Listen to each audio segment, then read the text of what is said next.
Et si aimer Dieu, c'était surtout dans les moments où tout semble s'écrouler? Pas quand tout va bien, pas quand les prières reçoivent des réponses immédiates, mais quand le ciel semble silencieux, que les rêves tombent en poussière et que l'on se demande si Dieu est encore là. Tu sais, il y a une vérité que peu osent dire tout haut. Parfois, aimer Dieu fait mal. Ce n'est pas toujours doux, ce n'est pas toujours rassurant. Il y a des saisons où aimer Dieu, c'est choisir de continuer à le regarder alors que la vie nous a tourné le dos. On parle souvent d'un Dieu d'amour, d'un Dieu de miracle. Mais que faire quand le miracle n'arrive pas? Quand la guérison n'est pas donnée, quand la personne qu'on aime s'en va, quand le travail qu'on espérait s'envole, quand les prières restent sans réponse? Est-ce qu'on peut encore aimer Dieu dans ces moments-là? Et surtout, comment? Il y a une histoire que j'aime profondément, celle de Job. Cet homme juste, fidèle, intègre, que Dieu lui-même décrit comme irréprochable. Et pourtant, il perd tout, ses enfants, ses biens, sa santé. En quelques jours, sa vie devient un champ de ruines. Sa femme lui dit même « Maudit Dieu et meurt ».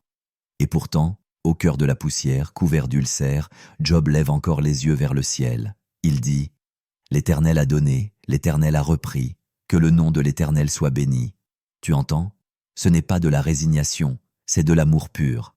Un amour qui ne dépend pas de ce que Dieu donne, mais de qui il est. Et si c'était ça, aimer Dieu, pas seulement quand il bénit, mais aussi, et surtout, quand on ne comprend pas ce qu'il fait. Regarde aussi Jésus, dans le jardin de Gethsémanée. Lui, le Fils bien-aimé, à genoux, écrasé d'angoisse, au point de suer du sang. Il sait ce qu'il attend. Il sait qu'il va être trahi, abandonné, torturé, crucifié. Et que dit-il? « Père, s'il est possible que cette coupe s'éloigne de moi.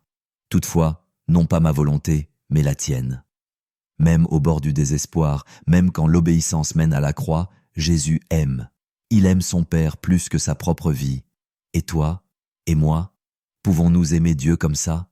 Quand le chemin se couvre d'épines, quand nos plans échouent, quand tout ce qu'on avait bâti s'écroule, est-ce que notre amour pour Dieu tient encore debout? Je ne dis pas que c'est facile. Je ne dis pas qu'il faut faire semblant. Il y a des cris qu'on pousse dans la nuit, il y a des larmes qui ne cessent de couler, il y a des silences pesants, presque insupportables.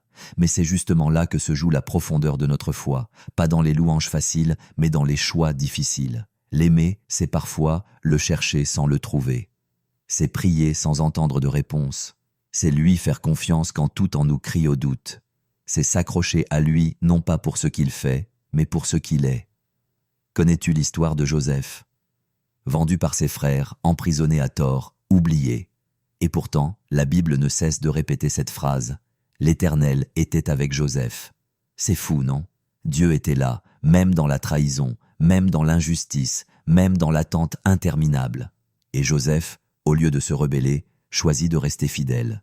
Il aurait pu haïr Dieu, il aurait pu lui tourner le dos, mais il a continué à l'aimer dans l'ombre. Et un jour, la lumière est revenue. Mais entre-temps, il y a eu des années de silence. Peut-être que toi aussi tu es dans ces années-là. Peut-être que tu ne comprends pas pourquoi tu souffres. Peut-être que tu cries vers Dieu et que tu n'entends que l'écho de ta propre voix. Peut-être même que tu doutes de son amour. Et tu sais quoi? C'est humain. Même les plus grands prophètes ont traversé des vallées de larmes. Élie, ce géant de la foi, a un jour supplié Dieu de le laisser mourir. Jérémie a maudit le jour de sa naissance. Même David, cet homme selon le cœur de Dieu, a écrit dans un psaume « Jusqu'à quand, Éternel, m'oublieras-tu sans cesse ?» Mais ce qui est beau, c'est que malgré leurs cris, malgré leurs peines, ils sont restés attachés à Dieu. Parce qu'au fond, ils savaient qu'il est le seul refuge, le seul rocher, même quand la tempête fait rage. Aimer Dieu dans la déception, c'est reconnaître qu'il est plus grand que notre souffrance. C'est croire qu'il voit ce que nous ne voyons pas, qu'il écrit une histoire même quand la page semble vide. C'est croire que sa fidélité ne dépend pas de notre compréhension. Tu sais, parfois, Dieu ne change pas nos circonstances tout de suite, parce qu'il veut d'abord changer notre cœur. Il veut nous apprendre à aimer comme lui, à pardonner, à patienter, à espérer contre toute espérance. Et dans ces moments de brisure, on découvre une autre facette de Dieu, une tendresse cachée, une paix qui dépasse l'entendement, une présence qui ne fait pas de bruit, mais qui est là, comme une main sur ton épaule, comme un souffle dans le silence. Ce n'est pas un amour spectaculaire, ce n'est pas l'amour des grandes victoires, c'est l'amour qui tient bon quand tout vacille, c'est l'amour de la croix. Je pense à Pierre aussi, lui qui avait tant promis, je ne te renierai jamais. Et pourtant, il a eu peur, il a menti, il a trahi, 3 fois. Son monde s'est écroulé, mais après la résurrection, Jésus vient le chercher. Il ne le condamne pas, il lui demande seulement « Pierre, m'aimes-tu » 3 fois, une pour chaque chute, c'est la question que Dieu nous pose aussi aujourd'hui. Pas « As-tu réussi ? As-tu été parfait ?» mais « M'aimes-tu ? Même maintenant, même brisé, même dans ta douleur ?» Et si tu arrives à lui répondre « Oui », même faiblement, même à travers les larmes, alors tu es déjà en train d'aimer Dieu dans la déception. Tu es déjà en train de lui offrir ce qu'il y a de plus précieux, un cœur fidèle, même dans la nuit. Il n'y a pas de plus grande preuve d'amour que celle-là.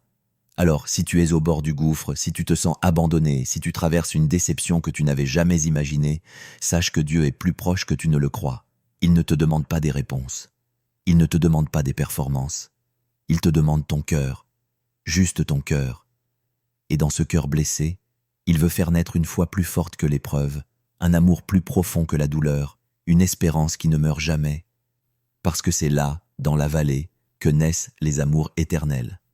Et toi, es-tu prêt à aimer Dieu, même ici, même maintenant? Si cette vidéo t'a parlé, si tu veux continuer cette exploration du cœur de Dieu, abonne-toi. Il y a encore tant à découvrir ensemble. Des vérités qui réconfortent, des récits qui guérissent, une foi qui transforme. N'oublie pas, même au cœur de tes plus grandes déceptions, Dieu t'aime et il t'attend.